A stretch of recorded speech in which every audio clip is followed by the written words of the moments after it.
You are welcome to our channel. Don't forget to like and also give us your thumbs up, and please share our stuffs on this channel. In the news, Senate draws battle lines over Natasha suspension, warns media against Banana Republic narrative.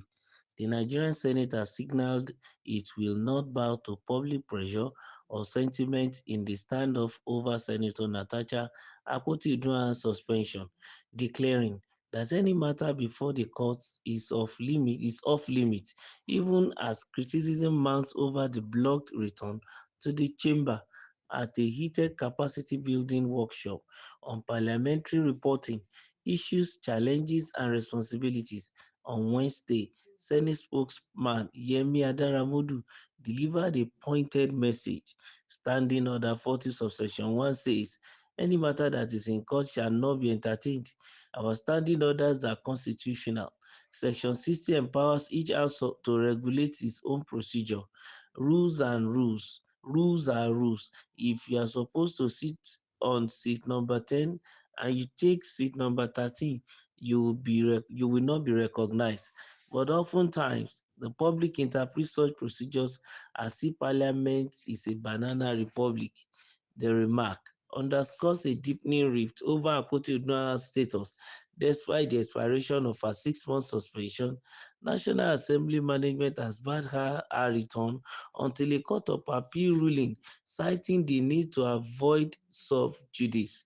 Adaramodu, a veteran journalist, pressed parliamentary correspondents to close the knowledge gap between lawmakers and the public, warning that sensational or sloppy reporting can inflame tensions and distort legislative intent. Parliamentary reporting is not just another bit, it is perhaps the most important. Misreporting diminishes both Parliament and the press, he said, recalling an instance where a misleading report about a higher institution allocation triggered local backlash against him.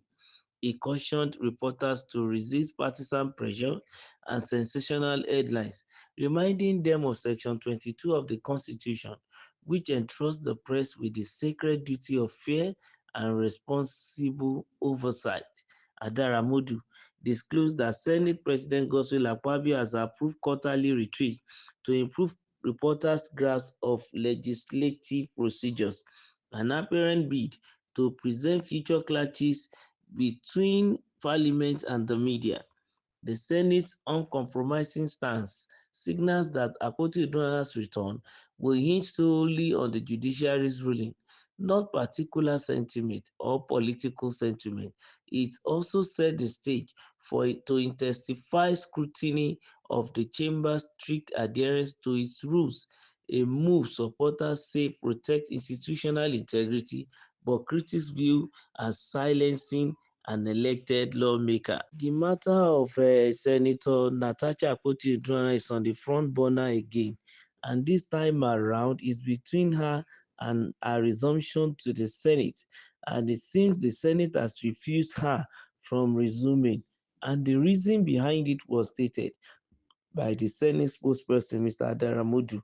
In this particular news, we can see that he specifically said that if a case is in court, there is no way the legislature, whether the Senate or the House of Representatives, can attend to it. So, Akpoti-Uduaghan's matter cannot be raised on the floor because it's already before a competent court of law, which in this case is the Court of Appeal.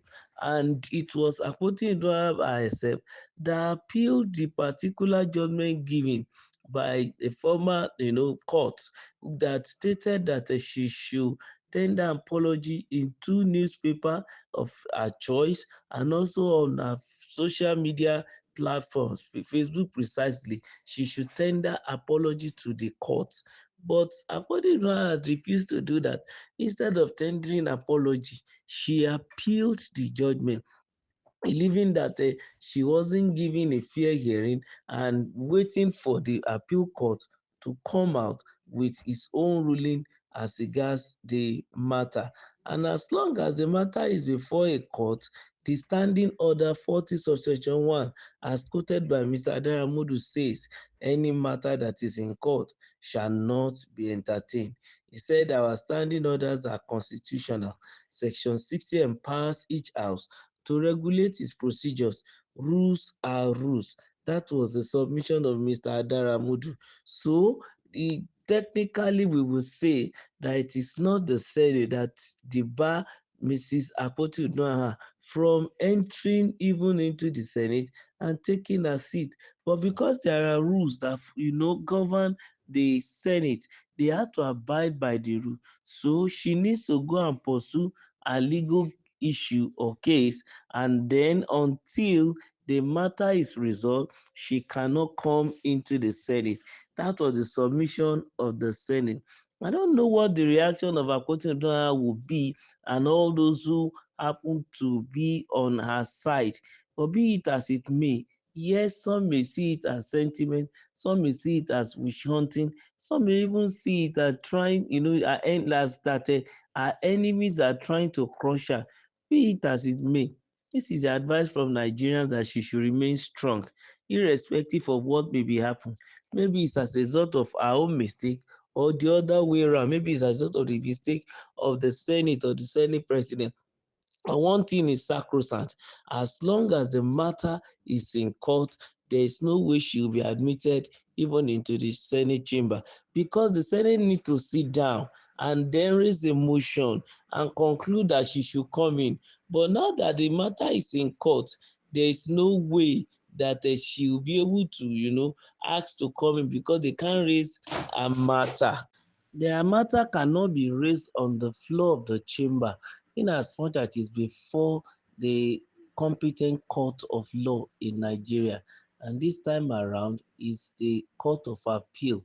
And the Senate is waiting for the ruling of the Court of Appeal, because the Senate is citing the need to avoid sub judice, which is very, very important. And so that the court will not charge them for contempt of court. As far as the matter is before the competent court of law, I think there's need for everybody to keep low about the matter, not make a public discussion even on the issue until the court decide. But be it as it may, who knows what Natasha will be doing now? What's the implication of all these steps? Is it that Natasha is really, really fighting for her right? Or is it that the power that be are only trying to frustrate her? But whichever angle, the Nigerian people from Kogi South are the one that's going to suffer. I think it's for Kogi Central. So they should at least put on their thinking cap in that house. And also Natasha should also sheet as well. And then be able to arrive at a modality that will allow the people to enjoy the dividend of democracy from our senatorial district. Don't forget to like, to share, and also to subscribe to our channel. Give us your thumbs up. Thank you.